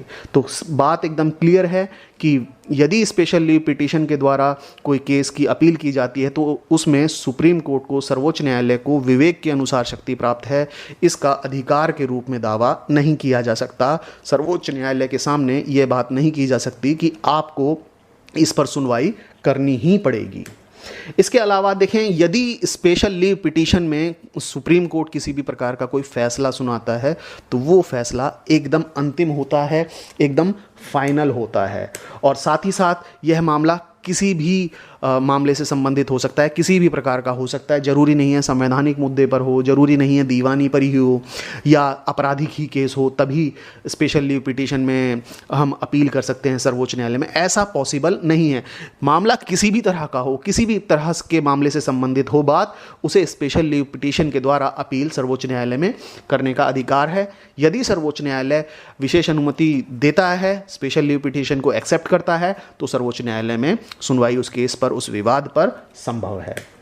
इसमें सबसे इंपॉर्टेंट बात अंत में यह है कि इसे किसी भी न्यायालय या ट्रिब्यूनल के खिलाफ किया जा सकता है। ऐसा ज़रूरी नहीं है कि पहले मामला उच्च न्यायालय के खिलाफ, उच्च न्यायालय ने जो फैसला दिया हो उसी के खिलाफ यहाँ अपील की जा सकती है। ऐसा नहीं है। यदि उच्च न्यायालय ने फैसला ना दिया हो, किसी अन्य न्यायालय ने फैसला दिया हो, किसी ट्रिब्यूनल ने कोई फैसला दे दिया है, तब भी इसकी अपील स्पेशल लीव पिटीशन के माध्यम से सर्वोच्च न्यायालय के अंतर्गत की जा सकती है। लेकिन कंडीशन एकदम क्लियर है, यदि सर्वोच्च न्यायालय ऐसी विवाद को, स्पेशल लीव पिटीशन को अलाउ कर दे तो ही उस पर सुनवाई होगी। यदि स्पेशल लीव पिटीशन को सर्वोच्च न्यायालय के द्वारा खारिज कर दिया गया है तो उस पर सुनवाई सर्वोच्च न्यायालय में नहीं होगी। इसके अलावा सर्वोच्च न्यायालय का जो क्षेत्राधिकार है वो है सलाहकारी क्षेत्राधिकार। सलाहकारी क्षेत्राधिकार के अंतर्गत भारतीय संविधान में एक अनुच्छेद है, अनुच्छेद 143। इस अनुच्छेद 143 के अनुसार राष्ट्रपति को 2 अलग अलग श्रेणियों में सर्वोच्च न्यायालय से सलाह ले सकता है राष्ट्रपति। अब वो 2 अलग अलग बातें क्या हैं? 2 अलग अलग बातों में सबसे पहली बात यह है कि सार्वजनिक महत्व के किसी मामले पर कोई कानूनी प्रश्न यदि राष्ट्रपति के दिमाग में उठता है और किसी पूर्व संवैधानिक संधि, समझौते आदि के मामले पर विवाद यदि उत्पन्न होता है, तो ऐसी पोजीशन में इन दोनों ही मामलों में राष्ट्रपति सर्वोच्च न्यायालय से सलाह ले सकता है। लेकिन देखिए, इम्पॉर्टेंट बात यह है कि यदि सार्वजनिक महत्व का कोई मामला है और उस पर कोई कानूनी प्रश्न उठता है राष्ट्रपति के दिमाग में, तो ऐसी स्थिति में उच्चतम न्यायालय, सर्वोच्च न्यायालय अपना मत दे सकता है और देने से इनकार भी कर सकता है राष्ट्रपति को। जरूरी नहीं है कि सलाहकारी क्षेत्राधिकार के अंतर्गत सार्वजनिक महत्व के किसी मामले पर कोई कानूनी क्वेश्चन उठता है तो राष्ट्रपति को सलाह सर्वोच्च न्यायालय देगा ही देगा, ऐसी बाउंडेशन सर्वोच्च न्यायालय के पास नहीं है। लेकिन यदि कोई पूर्व संवैधानिक संधि हुई है, समझौता हुआ है, कोई प्रसंविदा यानी कॉन्ट्रैक्ट हुआ है, उस मामले पर किसी प्रकार का कोई विवाद उत्पन्न हो जाता है और ऐसे विवाद की स्थिति में राष्ट्रपति सलाहकारी क्षेत्राधिकार के अंतर्गत आर्टिकल 143 का प्रयोग करते हुए सर्वोच्च न्यायालय से सलाह मांगता है, तो ऐसी पोजीशन में सर्वोच्च न्यायालय के द्वारा जो राष्ट्रपति को सलाह दी जानी होगी वो अनिवार्य है। यानी सर्वोच्च न्यायालय मना नहीं कर सकता है सेकंड पोजीशन में कि वो सलाह नहीं देगा। लेकिन सबसे ज़्यादा इम्पॉर्टेंट बात यह है कि दोनों ही प्रकार के किसी भी क्षेत्राधिकार की बात हो, किसी भी सलाह की बात हो, दोनों ही प्रकार के प्रश्नों पर यदि सर्वोच्च न्यायालय से राष्ट्रपति किसी भी प्रकार की सलाह ले रहा है तो राष्ट्रपति उस सलाह को मानेगा या नहीं मानेगा, ये राष्ट्रपति के स्वयं विवेक पर छोड़ दिया गया है। संविधान में ये प्रावधान किया गया है कि राष्ट्रपति यदि सलाह मांगता है और इन दोनों ही प्रश्नों में से, इन दोनों ही प्रकार के विवादों में किसी भी प्रकार की कोई सलाह राष्ट्रपति सर्वोच्च न्यायालय से लेता है तो वो ये फ्री हैंड उसको दिया गया है कि वो ऐसी सलाह को माने या ना माने। ये उसकी इच्छा के ऊपर डिपेंड करता है। ऐसा नहीं है कि राष्ट्रपति को सर्वोच्च न्यायालय ने जो सलाह दी है वो राष्ट्रपति को मानना बाध्यकारी होगी, मैंडेटरी, वो उसे मानेगा ही मानेगा। ऐसा भारतीय संविधान के अंतर्गत नहीं कहा गया है। देखें, इसके अलावा सर्वोच्च न्यायालय का जो क्षेत्राधिकार है वो एक अभिलेख न्यायालय का है। अभिलेख न्यायालय के अंतर्गत ऐसी जो कार्यवाही है, सर्वोच्च न्यायालय की कार्यवाही और उसके फैसले अभिलेख के रूप में, साक्ष्य के रूप में रखे जाते हैं। और अभिलेख मतलब आप बिल्कुल क्लियर समझ रहे हैं, स्क्रिप्ट के तौर पर रखे जाते हैं और उनका आगे रेफरेंस दिया जाता है और साक्ष्य के रूप में रख लिए जाते हैं। ऐसे इन अभिलेखों पर किसी अन्य अदालत में कोई मामला चल रहा है तो उसके दौरान क्वेश्चन रेज नहीं किया जा सकता कि सर्वोच्च न्यायालय ने ये गलत कहा था, ऐसा नहीं कहना चाहिए था। ऐसा किसी भी प्रकार का कोई प्रश्न अन्य अदालत में नहीं उठाया जाएगा। और साथ ही साथ ये बड़ी इंपॉर्टेंट बात है कि सर्वोच्च न्यायालय ने जो निर्णय दिया है, अपने फैसले दिए हैं अभिलेख न्यायालय के तौर पर, उसे कानून के संदर्भ की तरह स्वीकार किया जाएगा। कहने का तात्पर्य बिल्कुल क्लियर है कि यदि सर्वोच्च न्यायालय या उससे निचले न्यायालय के अंतर्गत किसी भी प्रकार का कोई मामला चल रहा है और कोई प्रश्न उसके ऊपर उठाना संभव नहीं है, यदि सर्वोच्च न्यायालय ने कोई फैसला दिया है तो उस पर किसी भी प्रकार का कोई प्रश्न नहीं उठाया जाएगा और सर्वोच्च न्यायालय के द्वारा दिए गए जितने भी फैसले हैं उन्हें कानून के एक संदर्भ की तरह, एक रेफरेंस की तरह स्वीकार किया जाएगा। ये एक बहुत इंपॉर्टेंट बात है। इसके अलावा देखें, सर्वोच्च न्यायालय के पास यदि ऐसा कोई केस आता है जिसमें न्यायालय की अवमानना की गई हो तो न्यायालय की अवमानना करने के अंतर्गत दंडित करने का भी अधिकार है। इसमें न्यायालय की यदि अवमानना होती है, सर्वोच्च न्यायालय के पास ये जो पावर है कि यदि कंटेम्प्ट ऑफ कोर्ट का कोई केस उसके सामने आता है तो उसमें 6 वर्ष तक के लिए सामान्य जेल वो कर सकता है या 2000 रुपये तक का दंड, आर्थिक दंड लगा सकता है, या इन दोनों को ही दंड के स्वरूप दे सकता है। 6 साल की सजा भी प्लस 2000 रुपये तक का आर्थिक दंड, ये दोनों ही चीज़ें सर्वोच्च न्यायालय कर सकता है यदि न्यायालय की अवमानना की गई है। और ये अभिलेख न्यायालय के अंतर्गत शामिल किया गया है। क्योंकि यदि सुप्रीम कोर्ट ने, सर्वोच्च न्यायालय ने किसी भी प्रकार का कोई फैसला दे दिया है तो उस पर किसी भी प्रकार का कोई प्रश्न नहीं उठाया जाएगा। तो ये न्यायालय की अवमानना पर था। लेकिन सर्वोच्च न्यायालय ने इस न्यायालय की अवमानना में 1991 में एक एक्सपेंड किया अपनी पावर को और 1991 में सर्वोच्च न्यायालय ने यह कहा कि ये जो दंड देने की शक्ति है, कौन सी, 6 साल या 2000 रुपये या दोनों, इन दोनों ही दंडों की जो न्यायालय की अवमानना होने पर बात की गई है उसमें सन 1991 में सर्वोच्च न्यायालय ने यह कहा कि यह दंड देने की शक्ति ना केवल सिर्फ सर्वोच्च न्यायालय के पास है बल्कि ऐसी शक्ति हाई कोर्ट, उच्च न्यायालय, साथ ही साथ अधीनस्थ न्यायालय और जितने भी ट्रिब्यूनल हैं उनके पास भी न्यायालय की अवमानना के लिए दंडित करने का पूरा अधिकार है। कंटेम्प्ट ऑफ कोर्ट यदि सुप्रीम कोर्ट के सामने आता है मामला तो सुप्रीम कोर्ट कर सकता है ऐसे मामले पर दंडित। यदि हाई कोर्ट के सामने आता है ऐसा मामला तो हाई कोर्ट कर सकता है। अधीनस्थ न्यायालय के सामने आता है तो वो भी कर सकता है। ये और कोई ट्रिब्यूनल के सामने न्यायालय की अवमानना का कोई केस आता है या ऐसी कोई पोजीशन बनती है, ऐसा कोई विवाद बनता है जिसमें न्यायालय की अवमानना की गई, तो ट्रिब्यूनल भी न्यायालय की अवमानना के लिए दंडित करने के लिए अधिकार रखते हैं। ऐसी बात सर्वोच्च न्यायालय ने सन 1991 में कही। और इसके बाद सर्वोच्च न्यायालय का जो क्षेत्राधिकार है वो है न्यायिक समीक्षा की शक्ति। कहने का अर्थ यह है कि न्यायिक समीक्षा की शक्ति में सर्वोच्च न्यायालय केंद्र और राज्य दोनों स्तरों पर विधायिका और कार्यकारिका इनके कार्यपालिका के आदेशों की संवैधानिकता की जांच कर सकता है। संवैधानिकता की जांच क्यों कर सकते हैं? क्योंकि विधायिका जो है सरकार का ऐसा अंग है जो कि कानूनों का निर्माण करने का कार्य करता है, और कार्यपालिका सरकार का वो अंग है जो कि विधायिका के द्वारा बनाए गए कानूनों को लागू करने का प्रयास करता है, लागू करता है। यदि विधायिका ने कोई ऐसा कानून निर्मित कर दिया है जो कि संविधान के प्रावधानों के अनुरूप ना हो, या कार्यपालिका ने ऐसा कोई आदेश जारी कर दिया है कानून को लागू करने के लिए जो कि खुद संविधान के अनुरूप ना हो, लोगों के मौलिक अधिकारों का हनन करते हों, तो ऐसी पोजीशन में सर्वोच्च न्यायालय उन कानूनों की, उन कार्यकारी आदेशों की जांच कर सकता है कि कहीं वो आदेश, कहीं वो कानून संविधान के प्रावधानों का उल्लंघन तो नहीं करते, या ऐसी कोई बात तो नहीं हो गई है जिससे ऐसे आदेशों के द्वारा नागरिकों के मौलिक अधिकारों का हनन हो रहा हो। तो ऐसी पोजीशन में यदि बात आती है तो सर्वोच्च न्यायालय केंद्र और राज्य स्तर की दोनों ही विधायिकाओं के बनाए गए कानून और उनके कार्यकारी आदेशों की संवैधानिकता की जांच कर सकती है। और देखें, ये जो न्यायिक समीक्षा की शक्ति भारतीय संविधान के द्वारा सर्वोच्च न्यायालय को दी गई, इसकी ज़रूरत क्यों थी? इसके लिए तीन बड़ी इंपॉर्टेंट बातें संविधान में रखी गई, और ये पावर इन तीन बातों को ध्यान में रखते हुए दी गई कि संविधान जो है वो एक सर्वोच्च सिद्धांत पर काम करता है, यानी भारत के अंदर संविधान से ऊपर कोई भी नहीं है।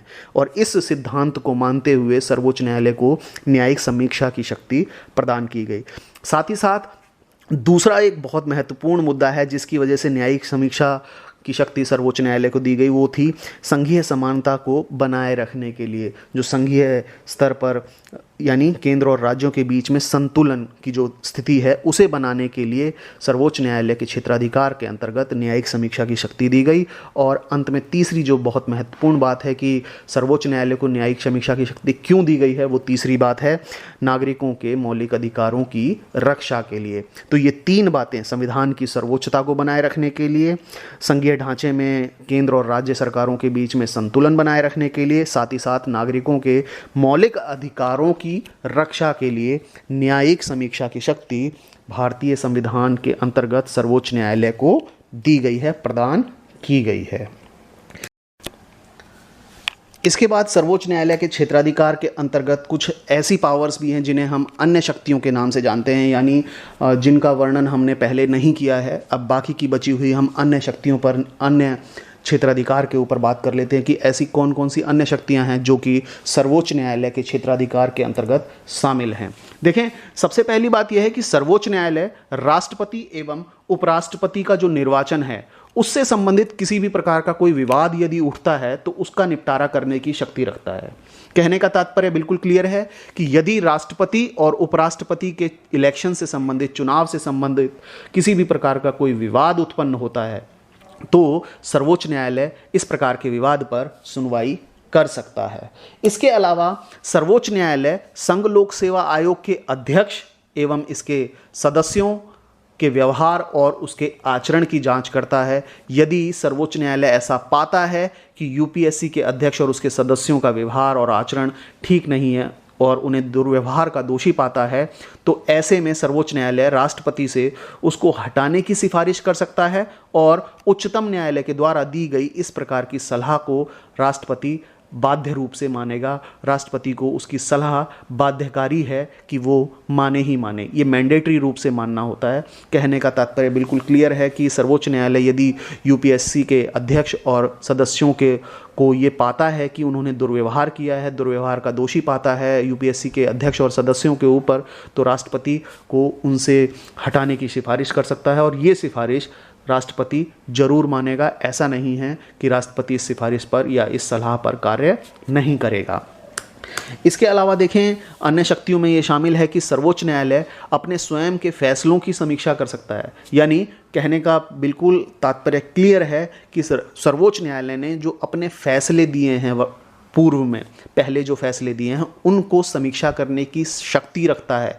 इस तरह से वह अपने पूर्व में फैसलों पर अडिग रहने के लिए बाध्य नहीं है। संविधान में यह प्रावधान किया गया है कि यदि सुप्रीम कोर्ट ने, सर्वोच्च न्यायालय ने किसी भी प्रकार का कोई फैसला दे दिया है, तो भविष्य में सर्वोच्च न्यायालय यदि ऐसा पाता है कि सर्वोच्च न्यायालय का वो फैसला वर्तमान समय में संवैधानिक रूप से ठीक नहीं है, वर्तमान में जो अधिकार लोगों को मिल रहे हैं, वर्तमान में जो करंट सिनेरियो बन रहे हैं, उनके हिसाब से वो फैसला सही नहीं है, उस फैसले में कुछ चेंजेस करने की ज़रूरत है, तो सर्वोच्च न्यायालय इस तरह से अपने पूर्व के फैसलों में चेंजेस करने की, उनको समीक्षा करने की शक्ति रखता है। और ऐसा क्यों कर सकता है? ऐसा इसलिए कर सकता है क्योंकि यदि सार्वजनिक हित में ऐसा ना किया जाए, सार्वजनिक हित में, न्याय के हित में अगर काम करना है, तो वो अपने फैसलों से हटकर भी कार्य कर सकता है। तो ये पावर सर्वोच्च न्यायालय को दी गई है कि यदि सर्वोच्च न्यायालय ने पूर्व में पहले कोई फैसला दे दिया है और अब ये पाता है कि सार्वजनिक हित में या न्याय को देने के लिए उस फैसले से हटकर कोई फैसला लेना है, तो सर्वोच्च न्यायालय ऐसा कर सकता है। इसके अलावा देखें, यदि उच्च न्यायालय में कोई मामला लंबित पड़ा है तो उस मामले को अपने पास मंगा सकता है, साथ ही साथ उनका निपटारा कर सकता है। और इसके अलावा किसी लंबित मामले या अपील को एक हाई कोर्ट से दूसरे हाई कोर्ट में स्थानांतरित कर सकता है। तो ये सर्वोच्च न्यायालय को अन्य शक्ति प्राप्त है कि सर्वोच्च न्यायालय यदि ऐसा पाता है कि हाई कोर्ट के अंदर कोई मामला पहले से बहुत पेंडिंग में पड़ा हुआ है, तो उसे अपने पास मंगा सकता है, उसका निपटारा कर सकता है। साथ ही साथ एक हाई कोर्ट से दूसरे हाई कोर्ट में केस को ट्रांसफ़र करने की शक्ति सर्वोच्च न्यायालय के पास है।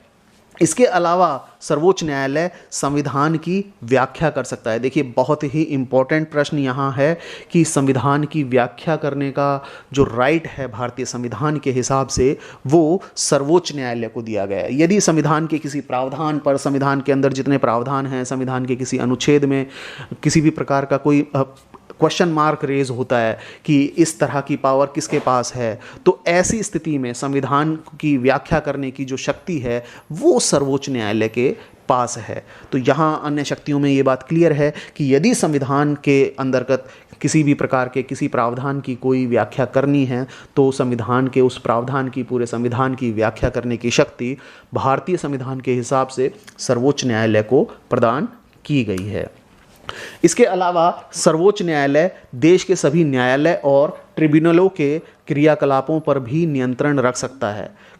चूंकि मैंने आप लोगों को न्यायपालिका की संरचना के अंतर्गत ये बताया था कि भारतीय न्यायपालिका की जो संरचना है वो एक पिरामिड के आकार की है, जिसमें सबसे नीचे अधीनस्थ न्यायालय, उनके ऊपर जिला न्यायालय, उनके ऊपर उच्च न्यायालय और सबसे ऊपर सर्वोच्च न्यायालय है। और सर्वोच्च न्यायालय के अंतर्गत ही देश के सभी न्यायालय आते हैं। सर्वोच्च न्यायालय की देखरेख में वो सभी काम करते हैं और जितने भी ट्रिब्यूनल हैं वो ट्रिब्यूनल भी सर्वोच्च न्यायालय के अधिकार क्षेत्र में रहकर कार्य करते हैं। और इस प्रकार भारतीय संविधान ने भारतीय सर्वोच्च न्यायालय को देश के सभी न्यायालय और ट्रिब्यूनलों के क्रियाकलापों पर नियंत्रण रखने की शक्ति प्रदान की है। तो ये भारतीय संविधान के अंतर्गत जो सर्वोच्च न्यायालय का क्षेत्राधिकार दिया गया है, वो पूरा क्षेत्राधिकार उम्मीद करता हूँ आपको समझ आ गया होगा और आप अब ये बहुत आसानी से समझ गए होंगे कि सर्वोच्च न्यायालय के पास कौन कौन सी पावर्स हैं, कौन कौन सी शक्तियाँ हैं, किस प्रकार के क्षेत्राधिकार का इस्तेमाल करते हुए सर्वोच्च न्यायालय अपने निर्णय, अपने फैसले सुनाता है। आइए अब चर्चा करते हैं न्यायिक सक्रियता पर। देखिए, भारतीय संविधान के अंदर सरकार के तीनों अंगों, विधायिका, कार्यपालिका और न्यायपालिका, इन तीनों ही अंगों के कार्यक्षेत्र का विभाजन भारतीय संविधान के द्वारा किया गया है। जनरल कंडीशन के अंदर न्यायपालिका अपने कार्यक्षेत्र के अंदर ही काम करती है, लेकिन ऐसी पोजीशन आ जाए जब कार्यपालिका और विधायिका अपने कार्यक्षेत्र में आने वाले कार्यों पर सही प्रकार से कार्य ना कर रही हो, किसी नेग्लिजेंसी की वजह से या किसी अन्य वजह से, तो ऐसी पोजीशन में न्यायपालिका कार्यपालिका और विधायिका के उस कार्य को करने के लिए निर्देश जारी कर सकती है, आदेश जारी कर सकती है, जिसे हम न्यायिक सक्रियता के नाम से जानते हैं। न्यायिक सक्रियता के लिए सबसे इम्पॉर्टेंट एक टूल जो है वो जनहित याचिका का एक टूल है। इसको हम पब्लिक इंटरेस्ट लिटिगेशन यानी PIL के नाम से जानते हैं। देखिए, सामान्यतः क्या होता है कि कोई भी व्यक्ति अदालत तब जा सकता है जब उसके किसी अधिकार का हनन हो गया हो। उसको कानून की सामान्य प्रक्रिया के तहत अदालत जाने का अधिकार तब है जब उसका कोई व्यक्तिगत नुकसान हुआ हो, उसका कोई पर्सनल ऐसा इंटरेस्ट रहा हो जिसका इन्फ्रिंजमेंट हो गया हो, उसका कोई व्यक्तिगत नुकसान हो गया हो, तभी व्यक्ति अदालत जा सकता है। लेकिन 1979 में इस अवधारणा के अंदर बहुत बदलाव आया और 1979 में न्यायालय ने ऐसे मुकदमों पर सुनवाई करने का फैसला किया, निर्णय किया, जिसे पीड़ित लोगों ने नहीं बल्कि दूसरों ने दाखिल किया था। और जब न्यायपालिका ने, सुप्रीम कोर्ट ने इस प्रकार से मुकदमों को सुनवाई करना शुरू की, तो इससे ऐसे मुकदमों की बाढ़ आ गई जिसमें जनसेवा की भावना रखने वाले नागरिक जो थे और स्वयंसेवी जो संगठन थे, उन्होंने अधिकारों की रक्षा करने के लिए, गरीबों के जीवन को बेहतर बनाने के लिए, पर्यावरण की सुरक्षा करने के लिए और लोकहित से जुड़े अन्य मुद्दों पर न्यायपालिका से हस्तक्षेप की मांग करना शुरू की थी। देखिए, हुसैनारा खातून वर्सेस स्टेट ऑफ बिहार, ये 1979 का एक ऐसा केस है सुप्रीम कोर्ट का जो कि न्यायिक सक्रियता से, जनहित याचिकाओं से जुड़ा हुआ शुरुआती केसों में शामिल किया जाता है। इस केस से पहले हुआ क्या, 1979 में समाचार पत्रों में कुछ इस तरह की खबरें छपना शुरू हुई कि विचाराधीन कैदियों के बारे में खबरें आई थीं कि बिहार की जेलों में कैदियों को काफ़ी लंबी अवधि तक बंदी बनाकर रखा जा रहा था। और इन खबरों के आधार पर यह बात निकलकर सामने आई कि इन लोगों ने, इन कैदियों ने जिन अपराधों को किया है, यदि उन अपराधों के लिए उन्हें सजा मिल भी जाती तो भी वो इतनी लंबी अवधि के लिए कैद नहीं किए जा सकते थे। कहने का अर्थ यह है कि मान लेते हैं किसी व्यक्ति ने कोई ऐसा अपराध किया हुआ है जिसकी मैक्सिमम सजा 5 साल है, लेकिन जब उसे कैद किया गया तो उसका केस अदालत में चलता रहा, न्यायालय में उसके केस पर सुनवाई होती रही और उस दौरान उसे जमानत भी नहीं मिली और वो जेल के अंदर ही रहा। लेकिन उसकी जेल में अंदर रहने की अवधि जो थी वो 5 साल से भी ज़्यादा हो गई। 6 साल, 7 साल, 8 साल तक व्यक्ति जेल में ही पड़ा रहा और अंत में देखने में ये आया कि जब उसे सजा हो रही है तो मैक्सिमम 5 ही साल तक की सजा दी जा सकती थी। तो ऐसी पोजीशन में चूंकि उसकी जो अपराध की सजा थी वो मैक्सिमम 5 साल हो सकती थी, लेकिन क्योंकि हमारा जुडिशियल सिस्टम इतनी स्लो तरीके से कार्य कर रहा था कि व्यक्ति बहुत लंबी अवधि तक जेल में बंदी बनकर रह रहा था, तो उसने मैक्सिमम अवधि की जो सजा उसे मिलनी थी उसको भी एक्सीड कर दिया था, उससे भी आगे निकल गया था। तो ऐसी स्थिति में हुसैनारा खातून versus state of Bihar case के अंदर स्पीडी ट्रायल की बात की और इन्होंने यह कहा कि जो विचाराधीन कैदी हैं उनको स्पीडी ट्रायल का बहुत हक है, वो स्पीडी ट्रायल के तहत अपने केस की सुनवाई कराने का हक रखते हैं। इस केस के बाद सन 1980 में Delhi administration versus Sunil Batra versus Delhi administration नाम से एक केस आया। इस केस के अंदर सन 1980 में तिहाड़ जेल में बंदी जो कैदी थे, उन्होंने सर्वोच्च न्यायालय के न्यायाधीश कृष्ण अय्यर को एक लेटर लिखा जिसमें उन कैदियों को दी जाने वाली शारीरिक यातनाओं का वर्णन किया था। और ये केस 1979 में और 1980 में हुसैनारा खातून वर्सेस स्टेट ऑफ बिहार और सुनील बत्रा वर्सेस दिल्ली एडमिनिस्ट्रेशन, ये केस ऐसे केस थे जो कि जनहित याचिकाओं से जुड़े हुए शुरुआती केस थे। इन शुरुआती केसों के माध्यम से, जनहित याचिकाओं के माध्यम से न्यायालय के अधिकार जो क्षेत्र था, उस अधिकार क्षेत्र में उसका जो दायरा था वो थोड़ा सा बढ़ा। साथ ही साथ इस प्रकार की जनहित याचिकाओं के माध्यम से शुद्ध हवा, पानी, अच्छा जीवन पाना ये माना गया कि ये पूरे समाज का अधिकार है और न्यायालय इसके अंदर हस्तक्षेप कर सकता है। और धीरे धीरे कर ये बात सामने आई कि भारतीय संविधान का आर्टिकल 21 जिसमें जीवन की अधिकार की स्वतंत्रता दी गई है, उसको बहुत एक्सपेंड किया गया और न्यायिक सक्रियता के अंतर्गत जनहित याचिकाओं के माध्यम से शुद्ध हवा, पानी और अच्छे जीवन के लिए जितनी भी कंडीशन है उन मामलों में भी न्यायपालिका ने हस्तक्षेप करना शुरू किया। आइए अब हम चर्चा कर लेते हैं कि न्यायपालिका जनहित याचिकाओं के माध्यम से किस प्रकार से हम ये कह सकते हैं कि जनहित याचिकाएं एक अच्छे टूल के रूप में कार्य कर रही हैं। देखिए, जनहित याचिकाओं के माध्यम से न्यायपालिका कार्यपालिका और विधायिका के कार्यक्षेत्र में हस्तक्षेप कर सकती हैं। लेकिन ऐसा कब हो सकता है? ऐसा तब हो सकता है सामान्य परिस्थितियों में नहीं। सामान्य परिस्थितियों में तो कोई भी व्यक्ति न्यायालय की शरण में तब जा सकता है जब उसके किसी अधिकार का हनन हुआ हो या उसका कोई व्यक्तिगत नुकसान हुआ हो।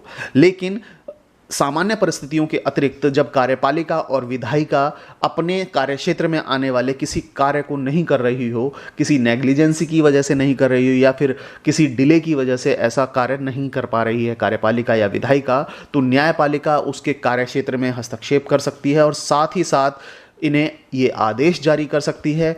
चूंकि मामला सामान्य हित से जुड़ा हुआ है, इसलिए कार्यपालिका और विधायिका को इस प्रकार का कार्य जरूर और तेजी से करना चाहिए। इसके अलावा देखें, न्यायिक सक्रियता का जो लक्ष्य है, न्यायिक सक्रियता का लक्ष्य यह है कि व्यक्तिगत न्याय के साथ साथ सामाजिक न्याय की स्थापना हो सके। न्यायिक सक्रियता के कारण जनहित याचिकाओं के माध्यम से व्यक्तिगत न्याय के साथ साथ सामाजिक न्याय की स्थापना हो पा रही है। इसके अलावा देखें, न्यायिक सक्रियता के कारण गरीबों को जो न्याय है वो बहुत आसानी से मिला है। आप सभी इस बात से बहुत अच्छे से अवगत हैं कि भारतीय न्यायपालिका के अंदर न्याय पाना गरीबों के लिए एक बहुत ही कठिन कार्य है। लेकिन न्यायिक सक्रियता के कारण जनहित याचिकाओं के माध्यम से गरीबों को न्याय पाना बहुत ही सुलभ हो गया है। ऐसा सुलभ क्यों हुआ है? क्योंकि अब न्यायपालिका क्या कर रही है कि अखबारों में जो खबरें छप रही हैं या डाक से किसी प्रकार की कोई शिकायत प्राप्त हो रही है, पत्र के माध्यम से कोई शिकायत प्राप्त हो रही है, तो उन्हीं के आधार पर वो विचार करना शुरू कर रही है और साथ ही साथ विचार नहीं कर रही है, इससे संबंधित विभाग को, कार्यपालिका या व्यवस्थापिका को, विधायिका को आदेश भी जारी कर रही है कि उसे अपना कार्य सही प्रकार से करना शुरू करना चाहिए। इसके अलावा देखें, न्यायिक सक्रियता के कारण कल्याणकारी राज्य की स्थापना हो सकी है। देखें, कल्याणकारी राज्य क्या है? कल्याणकारी राज्य ऐसा है जिससे जनता का ज़्यादा से ज़्यादा भला हो सके। सरकार को ऐसे कार्य करने की छूट दी गई है जिससे जनता का ज़्यादा से ज़्यादा भला हो सके। लेकिन कहीं ना कहीं हमारे देश के अंदर, हमारे देश में सरकार के जो दो अंग हैं, विधायिका और कार्यपालिका, कहीं ना कहीं कार्यों को करने में देरी करते हैं, जिसकी वजह से जनता के जो सामान्य हित के मुद्दे हैं वो सही प्रकार से नहीं आगे कार्य कर पाते हैं। इसलिए न्यायिक सक्रियता के माध्यम से कल्याणकारी राज्य की स्थापना करने के जो उद्देश्य हैं उसकी पूर्ति बहुत आसानी से हो जाती है। इसके अलावा देखें, न्यायिक सक्रियता के कारण कार्यपालिका और विधायिका, इन दोनों ही अंगों का जवाबदेही जो है वो बहुत ज़्यादा बड़ी है। अब ये अपनी जवाबदेही से पीछे नहीं हट सकते हैं। ये ऐसा नहीं कह सकते हैं कि ये मेरे कार्य क्षेत्र में नहीं है, ये मेरा कार्य नहीं है, किसी और का कार्य है। इनको अपना कार्य करने के लिए न्यायपालिका के सामने जवाबदेही बड़ी है, साथ ही साथ इनकी जवाबदेही जनता के प्रति भी बड़ी है। और ऐसा संभव जनहित याचिकाओं के माध्यम से ही हुआ है और न्यायिक सक्रियता के अंतर्गत जनहित याचिकाएं एक ऐसा टूल बनकर लोगों के सामने आई हैं जिसके द्वारा जनता के हितों की बहुत आसानी से पूर्ति हो सकती है। साथ ही साथ ऐसे कार्यों को बहुत आसानी से कराया जा सकता है जो कि सामाजिक न्याय की स्थापना करने के उद्देश्य से किए जाने चाहिए।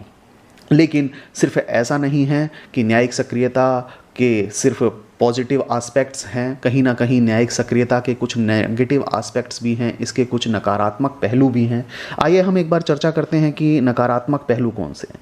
देखिए, जनहित याचिकाओं या न्यायिक सक्रियता के वजह से न्यायालयों में जो काम हो रहा है उसके काम का बोझ बढ़ा है। न्यायपालिका का जो कार्य है, कार्य क्षेत्र तो बढ़ा ही है, साथ ही साथ इस पर कार्य का बोझ भी बढ़ा है। न्यायिक सक्रियता के कारण विधायिका और कार्यपालिका और जो न्यायपालिका यानी सरकार के जो तीनों अंग हैं उनके कार्यों के बीच में कुछ धुंधलापन सा आ गया है। ये पता ही नहीं चल पाता है कि कार्यपालिका को ये कार्य करना है, व्यवस्थापिका को करना है या न्यायपालिका को करना है। क्यों? क्योंकि जो कार्य व्यवस्थापिका और कार्यपालिका को करना था, अब उन कार्यों को करने के आदेश न्यायपालिका जारी कर रही है। जैसे मान लेते हैं आप सड़क पर कहीं जा रहे हैं, कोई विद्यालय है, कोई स्कूल है, उस विद्यालय के आसपास बहुत ज़्यादा गंदगी है, बहुत ज़्यादा कूड़ा है। ऐसी पोजीशन में उस कूड़े के कारण, उस गंदगी के कारण उस विद्यालय में आने वाले बच्चों के, जो छात्र उस विद्यालय में आ रहे हैं, उन छात्रों के स्वास्थ्य को बहुत नुकसान पहुंच सकता है। लेकिन आप देखते हैं कि ये कूड़ा बच्चों के, छात्रों के स्वास्थ्य के लिए बहुत हानिकारक है। उससे, उस गंदगी से बच्चों के स्वास्थ्य पर बहुत बुरा असर पड़ सकता है। और आप मान लीजिए कोई लेटर न्यायपालिका को लिखते हैं, सुप्रीम कोर्ट को या हाई कोर्ट को लिखते हैं, जिसे जनहित याचिका में कन्वर्ट कर दिया जाए न्यायपालिका के द्वारा, सुप्रीम कोर्ट या हाई कोर्ट के द्वारा, और उस पर सुनवाई हो, तो न्यायपालिका ऐसी पोजीशन में उस पत्र के अगेंस्ट कार्य करते हुए, पत्र पर सुनवाई करते हुए, उस जनहित याचिका पर सुनवाई करते हुए यह कार्यपालिका को आदेश दे सकती है, संबंधित विभाग को यह आदेश जारी कर सकती है कि जल्द से जल्द वो कूड़ा वहाँ से हटाया जाए, सफाई की जाए, ताकि बच्चों के स्वास्थ्य को जो नुकसान पहुँचने वाला है उसे तुरंत रोका जाए। तो देखिए ये हो क्या रहा है। कार्य करना चाहिए था कार्यपालिका को, सरकार के ऐसे विभाग को जो कि सफाई करने का कार्य करता है, लेकिन चूंकि जनहित याचिका के माध्यम से न्यायपालिका के समक्ष इस प्रकार का मुद्दा पहुंचा है, तो न्यायपालिका उस कार्य को करने का आदेश दे रही है। तो ये जो अंतर है कि कार्यपालिका कौन सा कार्य करेगी, विधायिका कौन सा कार्य करेगी या न्यायपालिका कौन सा कार्य करेगी, इस पूरे अंतर में कहीं ना कहीं धुंधलापन सा आ गया है। साथ ही साथ देखें, न्यायपालिका जो है, न्यायालय उन समस्याओं में उलझ गया है जिन्हें कार्यपालिका को हल करना चाहिए। जैसे यदि उदाहरण लें तो कार्यपालिका को क्या क्या कार्य करने चाहिए? वायु प्रदूषण, ध्वनि प्रदूषण, इन्हें दूर करना चाहिए। भ्रष्टाचार से संबंधित जो भी मामले हैं उनकी जांच करना, चुनाव सुधार करना वास्तव में न्यायपालिका के कार्य नहीं है। करने तो इन्हें कार्यपालिका को चाहिए, लेकिन क्योंकि ये मुद्दे सार्वजनिक हित से जुड़े हुए हैं, जनहित से जुड़े हुए हैं, और जनहित याचिकाओं के माध्यम से या समाचार पत्रों की खबर के माध्यम से सुओ मोटो एक्शन न्यायपालिका लेती है, अपने आप एक्शन लेती है, तो ऐसी पोजीशन में हम ये मान सकते हैं कि न्यायपालिका कहीं ना कहीं कार्यपालिका के इन कार्यों में उलझ सा गया है, और वास्तव में ये कार्य न्यायपालिका के थे नहीं। ये सभी जो कार्य मैंने बताए आप लोगों को, ये सभी कार्य विधायिका की देखरेख में प्रशासन को तो करने चाहिए, लेकिन लोगों का ये मानना भी है कि प्रशासन ऐसा कार्य नहीं कर पा रहा है। साथ ही साथ कुछ लोग ये भी मानते हैं कि न्यायिक सक्रियता से सरकार के जो तीनों अंग हैं उनके बीच में जो संतुलन था, वो संतुलन धीरे धीरे कर बिगड़ गया है और संतुलन बनाए रखना बहुत ही मुश्किल हो गया है। लोकतांत्रिक शासन का एक आधार होता है कि सरकार एक दूसरे सरकार के अंग के बीच में हस्तक्षेप ना करे। सरकार के जो तीनों अंग हैं वो अपना अपना कार्य बहुत आसानी से, सरलता से करें, क्योंकि संविधान के अंदर सरकार के तीनों अंगों के कार्यों का वर्णन स्पष्ट रूप से किया गया है। लेकिन न्यायिक सक्रियता के कारण न्यायपालिका विधायिका और कार्यपालिका के कार्यक्षेत्र में कहीं ना कहीं हस्तक्षेप करती है। तो इसके कारण, इस न्यायिक सक्रियता की वजह से लोकतांत्रिक जो प्रक्रिया है, लोकतंत्र का जो सिद्धांत है, उसके अंदर इस बात को कि जो एक दूसरे की शक्तियों का सम्मान करना चाहिए, सरकार के तीनों अंगों को, उस सिद्धांत को कहीं ना कहीं आघात पहुंचा है, जो कि लोकतंत्र के लिए सही नहीं है। तो कुल मिलाकर यदि हम कहें तो हम ये मान सकते हैं कि न्यायिक सक्रियता जहां एक तरफ सार्वजनिक हित या गरीबों के लिए बहुत ही अच्छे टूल के रूप में जनहित याचिका के माध्यम से कार्य कर रहा है, तो वहीं न्यायिक सक्रियता के कारण कहीं ना कहीं हम ये भी देख पा रहे हैं कि ये थोड़ा सा विवादों में भी घिर गया है। उम्मीद करता हूं मेरे द्वारा वीडियो में दी गई जानकारी आप लोगों को पसंद आई होगी। यदि मेरे द्वारा वीडियो में दी गई जानकारी आपको पसंद आई है तो मुझे कमेंट कर बताएं। साथ ही साथ मुझे ये बताएं कि आप आगे किस टॉपिक पर वीडियो चाहते हैं। धन्यवाद।